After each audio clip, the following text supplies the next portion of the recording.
Umuran nga pala ngayon sa Kalbayog. Kaya nagbinakdaw na lang ako sa takin sa Palawan. At inisip ko na kubrahin na lamang yung ipinadala sa akin. At nakita kong maraming taong nagkukumpulan sa aking harapan. Kaya nilibre ko na lamang sila ng Yulis Burger. At nakareceive nga ako ng message mula sa aking mga co-teacher. At hindi talaga ako nagkamali, magpapalibre talaga sila. Tungod kay naluwi man ako sa kanila dahil mga gutom na sila, nilibre ko na lamang sila. Ang mga co-teacher ko talaga mga patay gutom. Nya.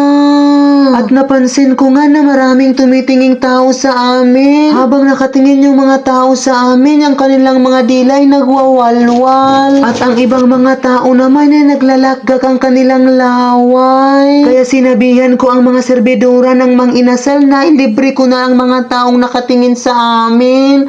Kawawa naman. At ang pinili ko nga para sa kanila ay isang buong chicken at only rice. At ginsignan ko na rin nga yung mga serbidora na mag-order na rin kayo para sa inyo. Dahil naawa ko sa kanila dahil nangayayat na silang lahat. Nang tinanong ko ang cashier kung magkano lahat ang aking baraydan, ang laki pala. Nawindang talaga ako sa aking baraydan. Kaya ang aking in-order ay halo-halo na lamang na puro ice na may kunting sahog. In fairness, kahit puro yelo yung kinakain ko, nasarapan na lang ako. Yeah, ang hambog kasi ni bakla. Kaya ayun, salamat.